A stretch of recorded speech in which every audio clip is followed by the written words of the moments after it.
boulot. Alors petite visite du côté de Staffelfelden ce matin quand j'étais pas loin. J'avais déjà fait des photos de ce blocos, mais ça rendait pas super bien. Je me dis on va faire une petite vidéo pour vous montrer. Donc on est sur un gros blocos qui ceinturait le village de Staffelfelden.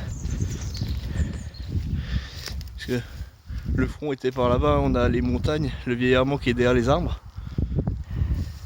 Donc on est sur la défense de plaine.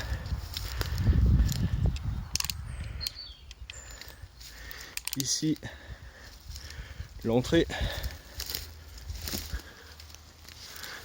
Premier créneau défensif. Défendre l'entrée.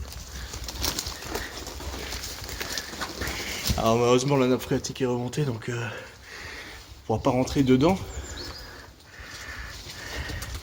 Ici on voit qu'il a pris un impact qui n'est pas lié à la première guerre mais plutôt à la deuxième. On va voir ça de l'autre côté aussi après. Alors, je vais essayer de faire une vidéo comme ça, juste pour qu'on voit un petit peu l'intérieur, les différentes fenêtres avec des plaques de blindage comme on trouve sur les champs de bataille. L'intérieur est encore en bon état, si ce n'est qu'il est rempli d'eau.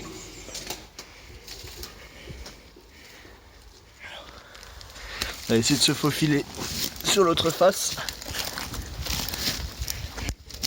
À travers les ronces, les broussailles. Voilà. Et là, on voit que la face avec les créneaux a été impactée. On retrouve nos fenêtres de tir, mais elle est complètement bouffée. Et là, ça c'est plutôt lié au combat de la libération en la Deuxième Guerre mondiale. Avec les troupes alliées qui remontaient du sud, donc de Mulhouse, par là-bas. Tout le lotissement n'existait pas, il y avait des champs à la place. Et ils ont peut-être rencontré une poche de résistance avec des Allemands qui étaient cachés là-dedans, dans la poche de Colmar, défense de la poche de Colmar.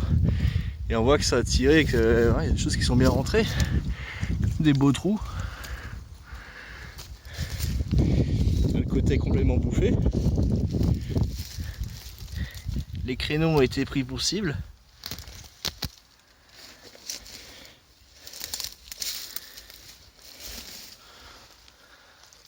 Sous la plaque de blindage, par contre la plaque n'a pas souffert.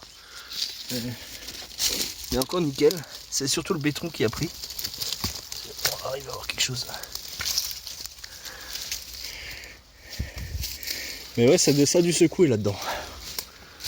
De ce côté ça va un peu mieux. Un coup au-dessus. C'est vraiment cette face exposée sud qui a pris tous les tirs des alliés.